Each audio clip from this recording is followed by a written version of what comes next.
Hello everyone and welcome back to another episode of Strange Places. Today we have a special guest, but as you've already probably read the title, you will already know. Yeah, I'm not quite sure who watches YouTube videos without reading the titles, but glad to know they exist apparently. Today we're going to be looking at one of the strangest mysteries in modern times that still has people scratching their heads over 60 years on.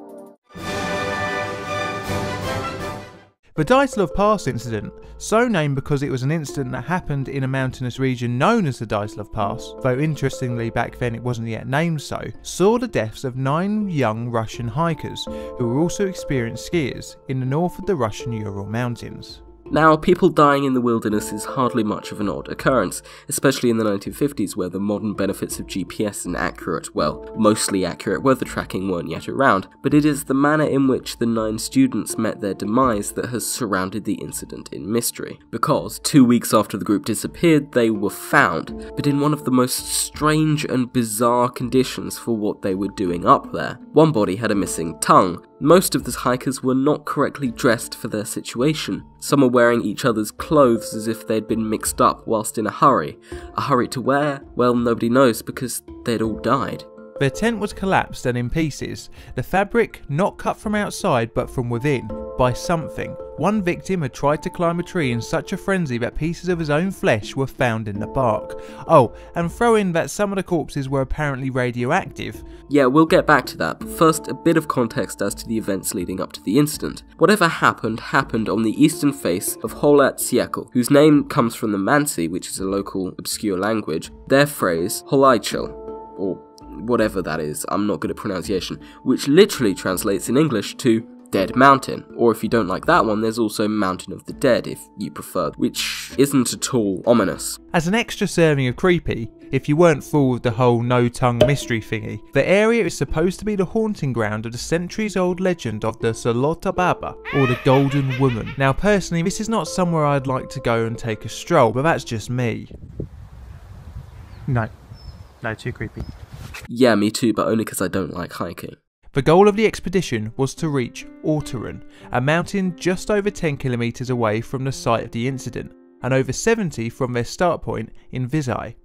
In the January and February months, aka when the trek was being undertaken, the route was ranked as Category 3, the most difficult.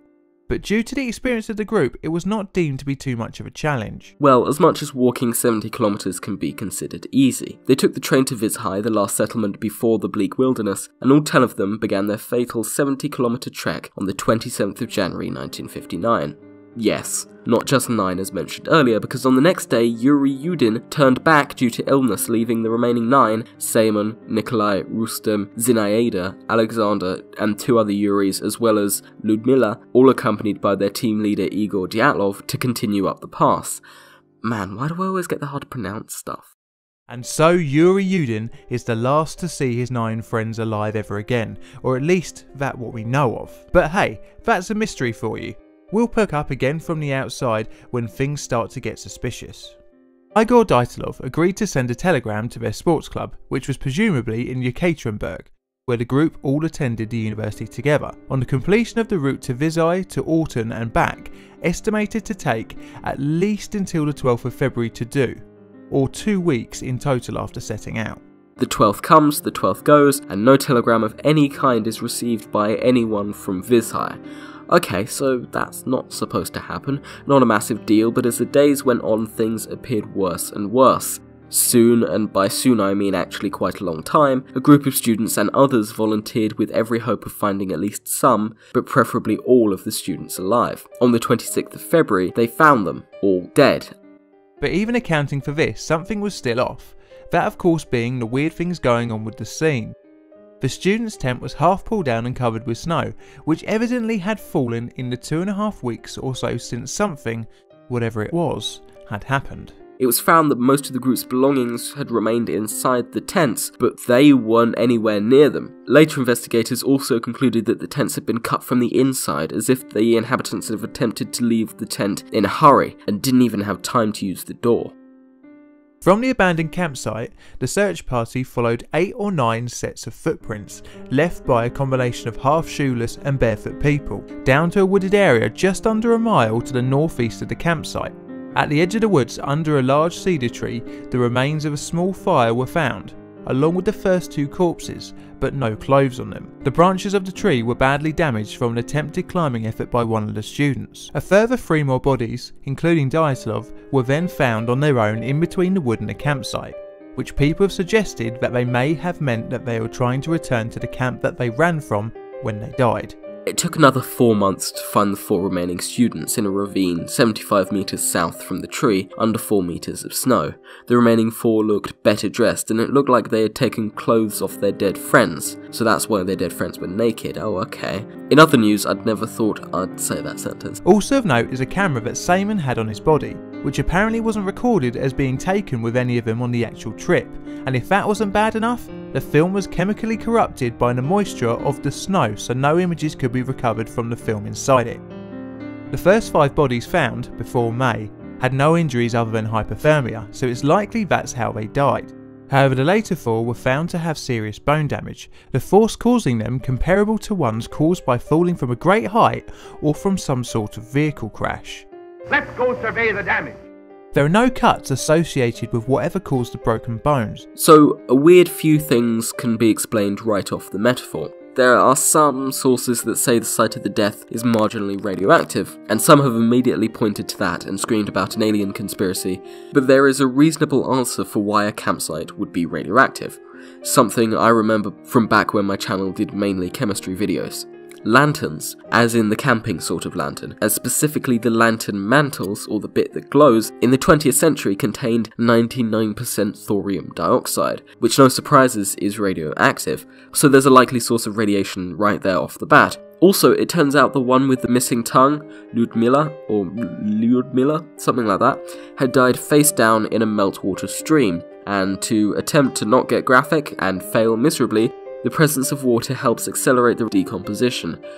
Oh, okay. Combine that with animal scavengers. Okay, so that's why her face disappeared. Oh, I think I actually need to lie down. You take over. So obviously, we don't know for sure what happened. If I did, I'd write a book on it, and I'd probably make quite a bit of money. But that doesn't mean we can't speculate. So what could have happened? Well, there are generally 6 popular, or not so popular, theories as to what happened to the expedition, some way more feasible than others. We will explore them all just the same. However, there are about as many other theories as there are things in a set containing lots of things, including not limited to aliens, sex games gone wrong, inaudible sound, prison escapees, and the aforementioned Golden Lady. So let's go through some of them, starting with the silly and ending up with the most plausible because, hey, why not? This one is my personal favourite, albeit completely unbelievable and crazy. It deserves its place on the list because, well, if you're going to speculate, then why not have this one? Well, here we go. Wait for it. Wait for it. A Yeti did it. Okay, well, before you think I've completely lost my mind... Too late. Most of what can be said about the Yeti can be said about general wildlife in the area.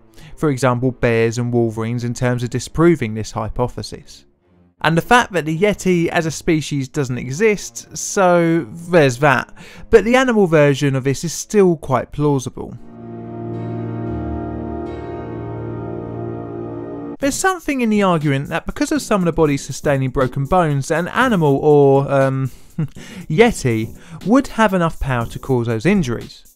However, this is quite quickly debunked when none of those who had the broken bones showed any signs of external injuries, as a bear, Yeti or Wolverine would most likely leave scratch or bite marks. Also, an animal attack is unlikely as the bodies were relatively well preserved, and more importantly, none of the food or supplies in the tent were touched. Add in the lack of any animal footprints surrounding the area where the victims' footprints were, suggesting an animal attack was practically impossible. This theory suggests that the expedition were victims of military testing gone wrong and that it was subsequently covered up. This personally is the most likely as it accounts for the injuries and has historical evidence for the area, mainly due to the Red Army using the area for various weapons testings. Plus, cover-ups weren't unknown in the Soviet Union, especially during the 1950s. Take the Krychim disaster for example, and that only happened 2 years prior. By now, it's pretty much accepted that the Russian army had been testing parachute mines during this period. These particular mines are detonated around 6 foot from the ground, and they rely on a shockwave to kill.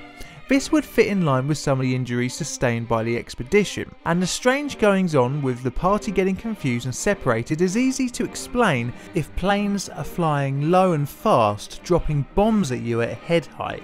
I mean, if that wouldn't scare and confuse you, then you must be mad. There is a photo showing what looks to be like a glowing orb taken as the last picture on one of the Yuri's camera, which could have been an accidental exposure, water damage, or a photo of an explosion. Parachute mines have been admitted to being tested in the area, so it's not much of a stretch to think that some of the weapons of the radioactive variety may have also been tested there as well. Now let's talk about the other part of this hypothesis, the cover-up. This part explains the apparent shoddy erection of the tent and the dispersal of the bodies. It has been claimed that the bodies in the campsite were staged to cover up the actual site of weapons tests. This hypothesis does have some traction, as exposure and hypothermia can do strange things to the human mind. Also, I've been informed by educational YouTube videos. Actually, this sounds like your sort of thing. Do you want to do this one? Now, paradoxical undressing is caused by hypothermia, and is a rather cruel condition, as it tricks the mind into thinking the body is too hot, causing its victims to undress. This would mean certain death in the temperatures of the Dyatlov Pass. Staggeringly, paradoxical undressing is estimated to kill 30 to 50% of hypothermia sufferers. At least 6 of the hikers died of hypothermia, which could explain the lack of clothing worn by some of the victims. However, this hypothesis doesn't explain the cut tent and the odd injuries some of the bodies sustained.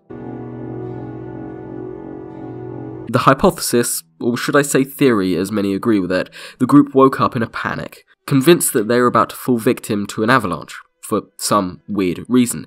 In the frenzy, the expedition opted to cut their way out of the tent, either because the door had been covered in snow or the avalanche was supposed to be imminent. I can understand the logic here, as it's better to have a potentially easy to repair hole in the tent and get out quickly than be suffocated under tons of snow. That's communist pragmatism for you. The theory also explains that they were poorly clothed due to the rush to evacuate the potential coffin of the tent. The expedition ran to the woods in hope that the trees would slow down the avalanche that never was.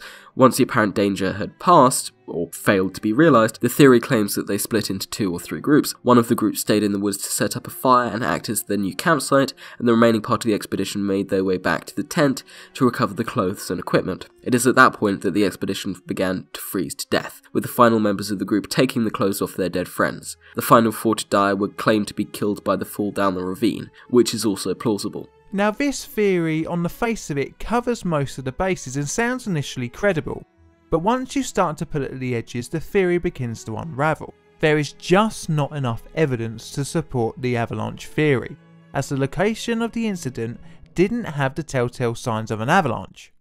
Now, usually when an avalanche occurs, it changes the pattern of the snow and it leaves a wake of debris behind it, both of which were not apparent when the search party initially discovered the campsite. Furthermore, the bodies found within the first few days were only covered in a shallow amount of snow. These bodies would have been swept away and would have shown greater signs of injuries if an avalanche of enough power to kill the expedition had taken place.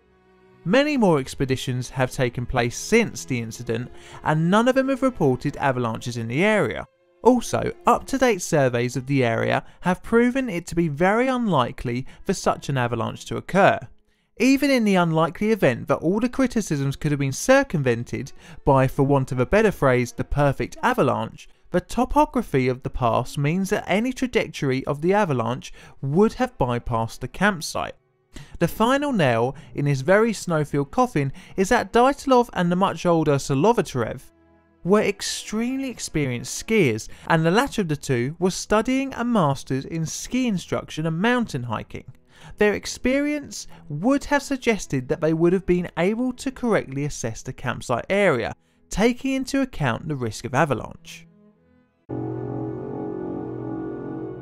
This hypothesis is an intriguing one. Although virtually unprovable, it is still worth exploring. The hypothesis came from Donny Eichar's book about the incident called Dead Mountain. Get it? Because Dead Mountain, in which the author claims that the wind passing through the Heichel mountain caused a vortex in the air. On many occasions, if a wind vortex reaches a certain speed and frequency, it can produce an audible sound. Or not in our case, as alternatively it could also cause infrasound, or sound that is just below the range of human hearing. That has been evidenced to be capable of creating hallucinations and irrational thinking in otherwise normal humans, thus explaining the odd behaviour by the expedition leading to their untimely deaths. But however intriguing, it would be incredibly hard to test this hypothesis, as we don't know the specifics of the weather on that day in early 1959. So to summarise, I just don't know. Me neither. But what makes this mystery so entertaining and interesting is that part, any or none of the theories could be the true reason for the Dyatlov Pass incident. Yeah, the deeper you dig with the incident, the more paths you find that could easily just be the actual cause. I honestly don't know what happened to those 9 hikers in February 1959, and neither does anyone else. My favourite theory is the one with the infrasound. It seems quite logical to me.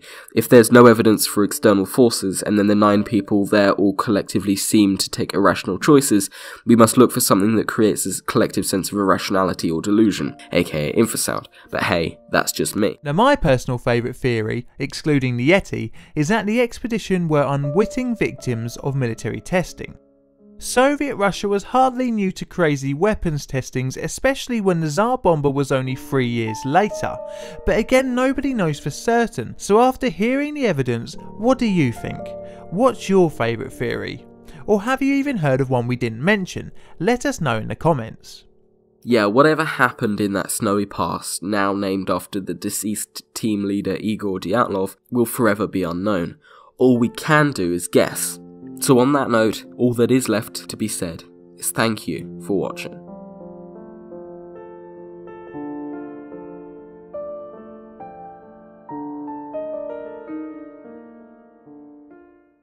Did you enjoy the video? I hope you did, and if that's the case, click on this link if you'd like to see more, or just check out new videos every week. If you have any suggestions for new subjects you would like me to talk about, please feel free to comment below, and as always, thank you very much for watching.